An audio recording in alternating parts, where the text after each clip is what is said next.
Hello everyone. So today we will discuss about sigma and pi bond. तो जो sigma bond होता है, सबसे पहले उसके बारे में बात करते हैं।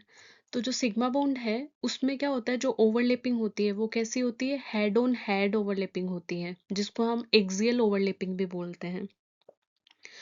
और अगर यहीं पे हम पाई बॉन्ड की बात करें तो पाई बॉन्ड में जो ओवरलैपिंग होती है वो कौन सी होती है, साइड टू साइड ओवरलैपिंग होती है। और इसको हम पैरेलल ओवरलैपिंग भी बोलते हैं।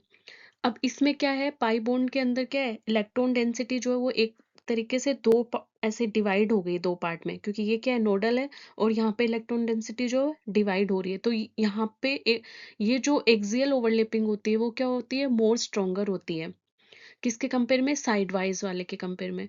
तो हम वीबीटी में क्या पढ़ते हैं, ओवरलैपिंग जितनी ज्यादा अच्छी होगी, बॉन्ड जो उतना स्ट्रॉन्ग बनेगा। तो यहाँ पे सिग्मा बॉन्ड में क्या होता है, जो एक्सियल ओवरलैपिंग की वजह से ये वाला जो बॉन्ड होता है वो क्या होता है, स्ट्रॉन्ग होता है as compared to pi bond. तो सबसे पहले तो याद रखना है कि सिग्मा बॉन्ड में ओवरलैपिंग कौन सी होती है, हेड ऑन ओवरलैपिंग, और पाई बॉन्ड में साइड वाइज ओवरलैपिंग होती है, जिसको हम पैरेलल ओवरलैपिंग भी बोलते हैं। और जो सिग्मा बॉन्ड होता है वो क्या होता है, स्ट्रोंगर होता है as compared to pi bond. अब बात करते हैं रोटेशन की। तो जो सिग्मा बॉन्ड है उसमें क्या होता है, एक्सियल ओवरलैपिंग होता है। तो इसमें जो रोटेशन होता है वो क्या है, पॉसिबल है। लेकिन जो पाई बॉन्ड है उसमें क्या है, साइड वाइज ओवरलैपिंग है।